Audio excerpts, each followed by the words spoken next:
Bienvenido a Confesiones de Tramposos. Comencemos con la historia de hoy. Solía creer que entendía mi vida hasta el más mínimo detalle. Mi nombre es Geral y durante 8 años viví al lado de una mujer llamada Julia, a quien pensé que podía leer sin esfuerzo. Conocía sus rutinas, sus hábitos, la forma en que susurraba chistes en voz baja cuando pensaba que solo yo podía oírlos. Nuestro matrimonio no fue dramático ni caótico. Fue constante, predecible y lo suficientemente sólido como para que no cuestionara nada de lo que decía o hacía. Mirando ahora hacia atrás, me doy cuenta de que la certeza puede ser su propia forma de ceguera. La última semana normal de mi antigua vida comenzó cuando Julia me dijo que iba a un viaje de chicas a Jamaica con 2 amigas de la universidad, Victoria y Liz. Ella estaba emocionada de una manera que no había visto en mucho tiempo. Empacar con anticipación, planificar los atuendos, verificar las actualizaciones del clima como si fuera una misión. Me burlé de ella por traer la mitad del armario. Ella puso los ojos en blanco pero sonrió. Geral, es Jamaica, dijo. Se supone que debo empacar demasiado. Me reí. Simplemente no regreses con un tatuaje del que te arrepientas. Ella me dio un codazo en el hombro. Por favor, ya no tengo 20 años. La mañana que se fue, nos sentamos en la cocina comiendo tostadas y tomando café. Llevaba un vestido de verano brillante, el pelo recogido y gafas de sol sobre su cabeza, aunque el sol aún no había salido. ¿Estarás bien sin mí? Ella preguntó medio en broma. Sobreviviré, dije. Envíame un mensaje de texto cuando aterrices. Ella me besó la mejilla, cogió su maleta y salió por la puerta, tarareando para sí misma. La vi alejarse sin pensar ni por un segundo que ese era el momento en el que todo comenzaba a cambiar.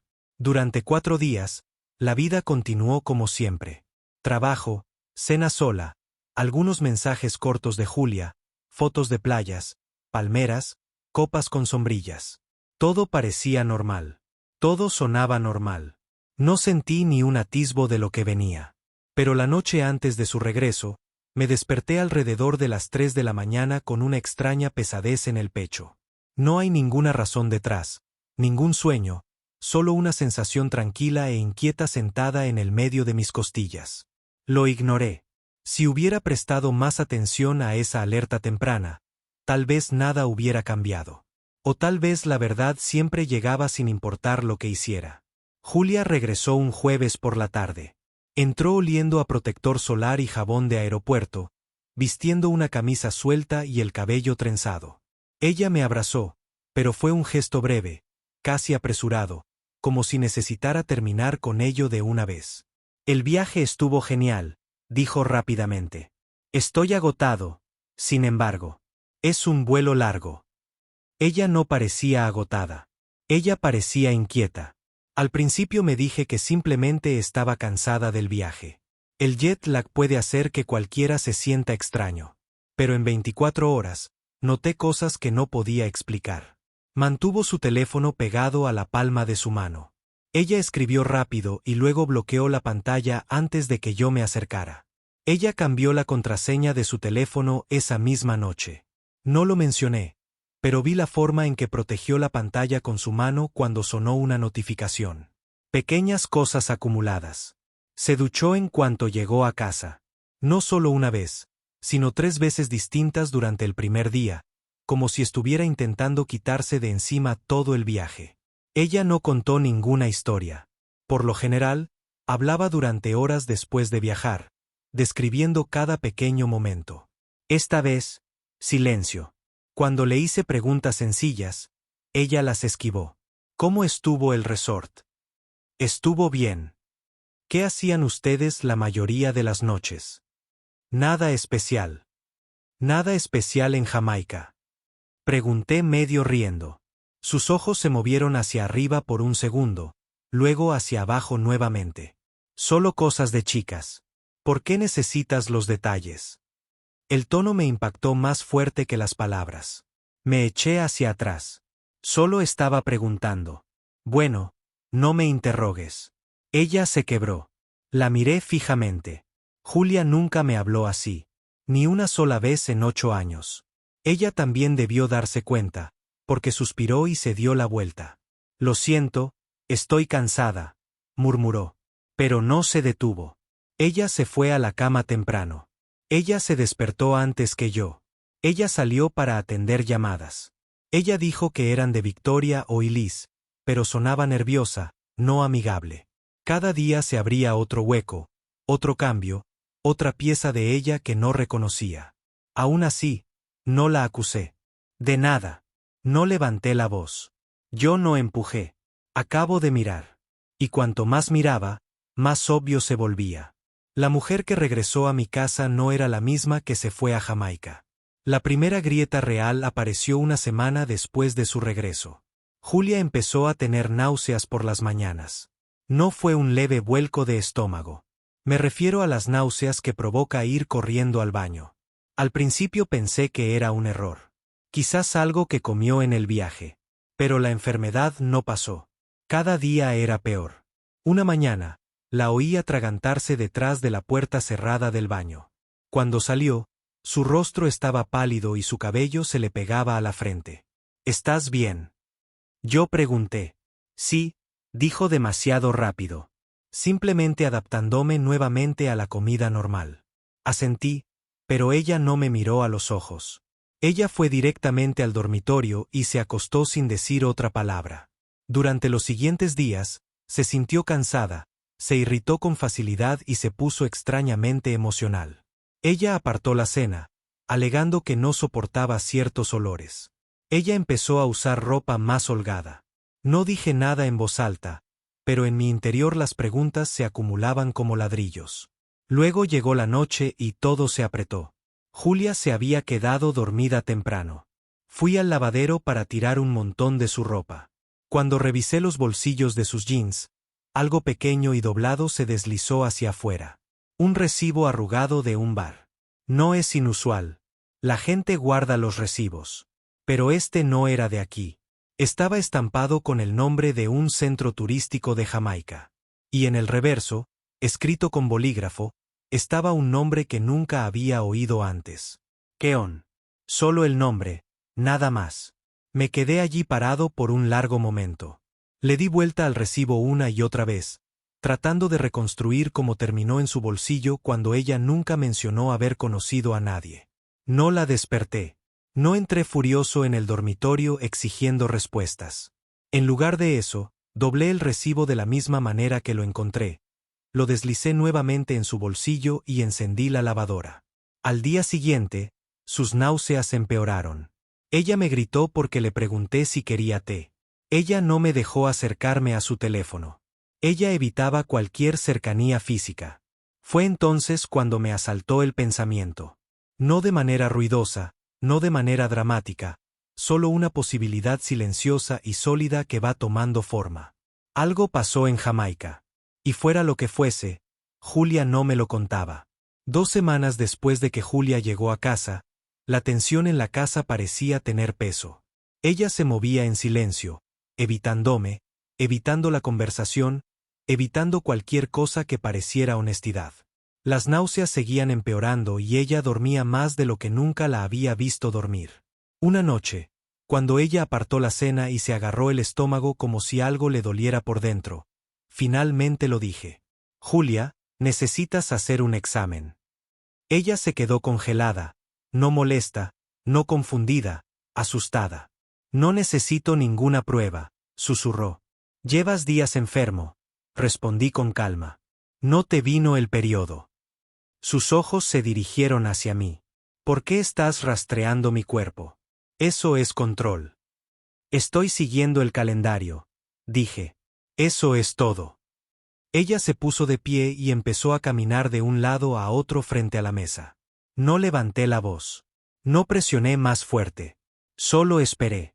Después de un largo minuto, cogió sus llaves. Voy a buscar uno, dijo. No, respondí. Ya compré uno. El silencio que siguió fue más fuerte que cualquier discusión que pudiéramos haber tenido. Ella se quedó mirando la pequeña caja cuando la coloqué sobre el mostrador. Luego lo tomó sin decir palabra y caminó hacia el baño, cerrando la puerta silenciosa pero firmemente detrás de ella. 5 minutos se sintieron como 5 horas. Cuando finalmente la puerta se abrió, ella no habló. Ella simplemente sostuvo la prueba en su mano. 2 líneas. Ella se sentó en el borde del sofá y se cubrió la cara. No me senté a su lado. Me quedé de pie. Necesitamos una cita con el médico. Dije. Tenemos que saber qué tan avanzado está tu embarazo. Ya lo sé, susurró, pero mantuve la voz firme. El médico lo confirmará.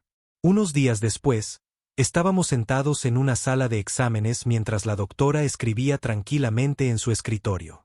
Ella miró a Julia, sonrió y dijo, basándome en lo que veo, tienes aproximadamente 6, quizás 7 semanas. No parpadeé. No respiré. Julia había partido para Jamaica exactamente 6 semanas y media antes. Las matemáticas eran exactas. La línea de tiempo era inquebrantable. La verdad no dejó lugar a interpretaciones. Durante el camino a casa, Julia mantuvo sus manos en su regazo. Ella no lloró. Ella no lo explicó. Ella simplemente miró por la ventana, mordiéndose el labio como si estuviera manteniendo todo su mundo cerrado con sus dientes. Cuando entramos en el camino de entrada, finalmente hablé. Dime, dije en voz baja. ¿Quién es Keon? Se quedó sin aliento. Ella me miró con una especie de rendición que nunca había visto en su rostro. Era un hombre que conocí en Jamaica, dijo. Y pasó una vez. Solo una vez. Lo siento, Gerald. Lo siento mucho. Solo quería probar con un jamaicano, dijo. Pero nada de ellos cambió la verdad que había entre nosotros. El niño no era mío y nuestra vida tal como la conocía acababa de terminar. Después de su confesión, Julia esperó a que yo explotara. Ella me miró como si esperara algo lo suficientemente fuerte como para igualar el tamaño de lo que había hecho. Pero no le di nada de eso. Me quedé en silencio, un silencio que ella no podía leer.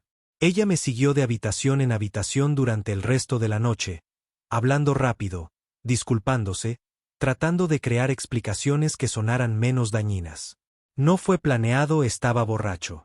No significaba nada, pensé que podría olvidarlo si llegaba a casa y me concentraba en nosotros.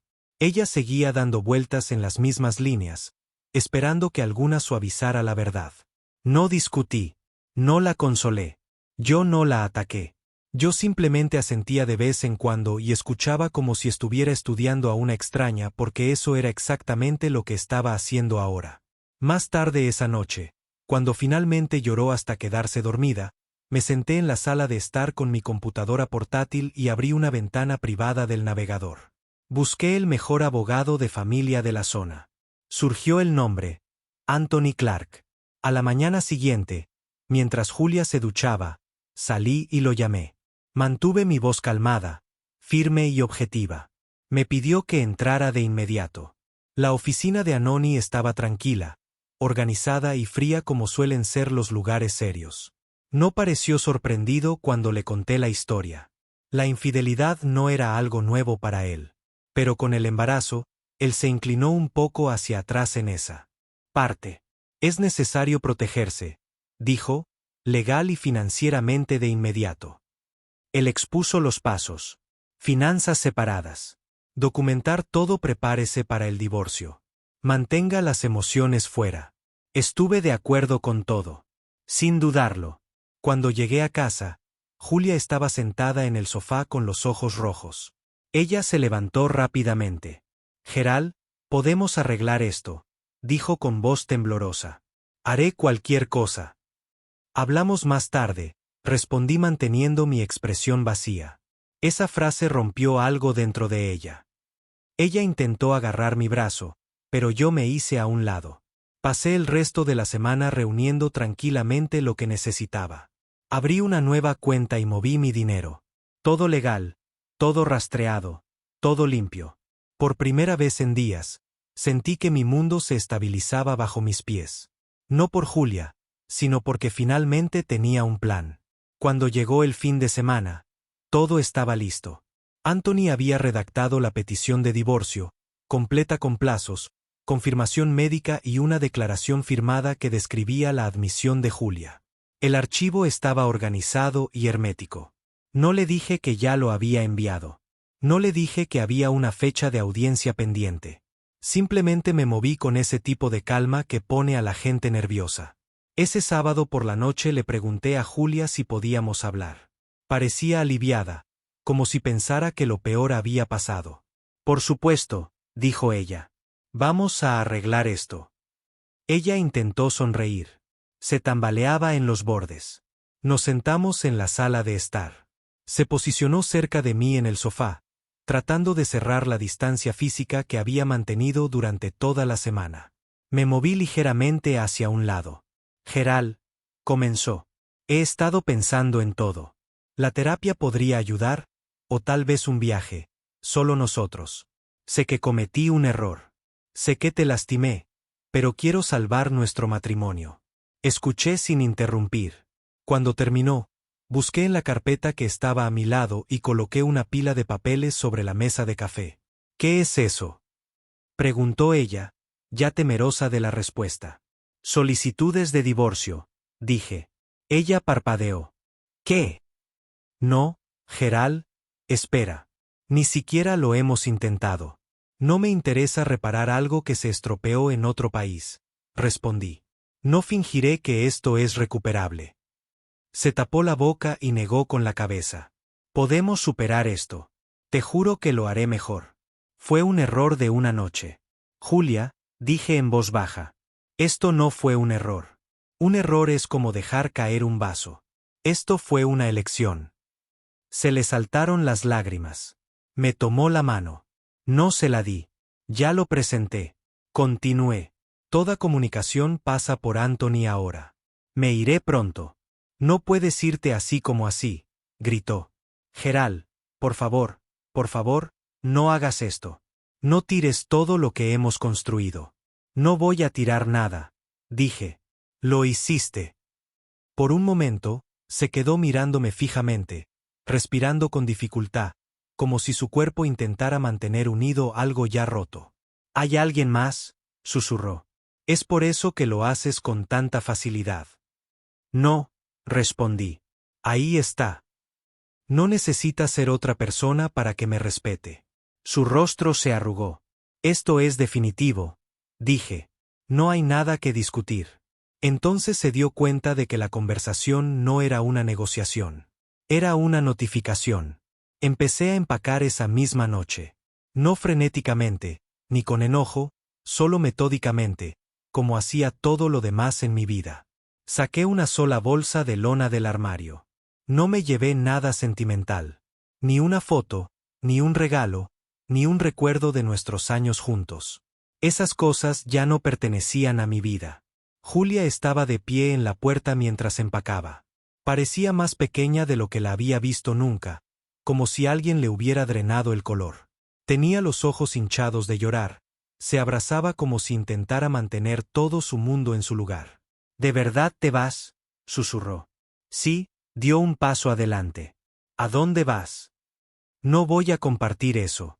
¿Al menos podremos hablar por la mañana? Solo una conversación más, por favor. No, dije que termina aquí. Ella me agarró del brazo. Gerald, estoy embarazada. Estoy solo en esto. No sé qué hacer. No me aparté violentamente. Simplemente di un paso atrás. El niño no es mío, dije con calma. Y no estás solo. Tú elegiste a alguien esa noche en Jamaica. No a mí. Su rostro se contrajo, no de ira, sino de un tipo de miedo que no había visto antes. Ella se apoyó en la cómoda, respirando con dificultad. Cometí un error y ella se atragantó. Y ahora me estás abandonando. No cometiste ningún error, dije. Tú tomaste una decisión y yo estoy tomando la mía. Durante mucho tiempo ella no habló. Ella simplemente permaneció allí temblando, mirando la bolsa como si fuera un arma apuntándola. Cuando terminé de empacar, lo recogí y pasé junto a ella. Ella me siguió hasta la puerta principal, llorando otra vez, su voz quebrada de una manera que podría haberme roto años atrás. Gerald, por favor, suplicó. No te vayas. No puedo hacer esto sin ti. Abrí la puerta. Ya lo hiciste sin mí, dije. Luego salí. Caminé hacia mi coche sin mirar atrás. En el momento en que el motor arrancó, algo pesado dentro de mí finalmente se soltó. Al amanecer, me encontraba a 3 horas de distancia. Al mediodía, tenía un nuevo número de teléfono. Al atardecer, tenía las llaves de un pequeño apartamento alquilado a mi nombre en un pueblo donde nadie conocía a Julia, ni el embarazo, ni las ruinas que dejó atrás.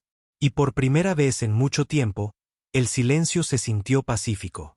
Me quedé en silencio durante las primeras semanas después de irme. Sin llamadas, sin correos electrónicos, sin actualizaciones. Las únicas personas que sabían dónde estaba eran mi mejor amigo, Bentley, y mi abogado, Anthony. Construí una rutina sencilla. Despertarse temprano, trabajar en un trabajo estable, comer solo, dormir sin interrupciones. El silencio era extraño al principio, pero no incómodo. Me sentí como si estuviera en tierra firme después de meses de caminar a través de la niebla. Anthony envió actualizaciones solo cuando fue necesario.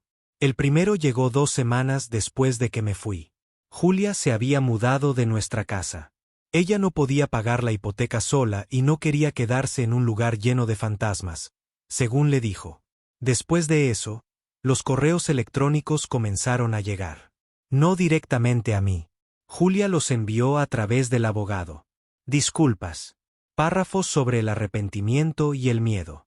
Largos mensajes sobre cómo no estaba pensando con claridad en Jamaica. Sobre cómo se dejó llevar y tomó una decisión que se salió de su control. No respondí a ninguno. La fecha final del juicio se acercaba rápidamente. El juez no perdió el tiempo. El divorcio se finalizó en una sola sesión. Sin dramas prolongados, sin peleas por propiedades o dinero. Cuando Anthony me llamó después, me dijo, lo manejaste. Mejor que la mayoría de la gente. Lo manejé de la única manera que me mantuvo cuerdo. Respondí. La vida no se volvió perfecta de repente, pero sí se aclaró. Algunas noches paseaba por mi nuevo barrio. No pensaba en Julia. No pensaba en lo que estaba haciendo ni en si ya había tenido al bebé. Su futuro ya no estaba ligado al mío. Sus decisiones le pertenecían. También sus consecuencias. Bentley nos visitó una vez. Nos sentamos en el balcón que daba a la calle, hablando de todo menos del pasado. Pareces más ligero, dijo finalmente. Lo estoy, dije. Por primera vez en años. Si algo aprendí, es esto. Antes creía que la estabilidad provenía de conocer a la persona que tenía a mi lado. Ahora sé que proviene de conocerme a mí mismo y negarme a mentirme a mi propio reflejo. Me alejé de los escombros. No miré atrás. Y lo que encontré después valió todo lo que dejé atrás. Gracias por ver.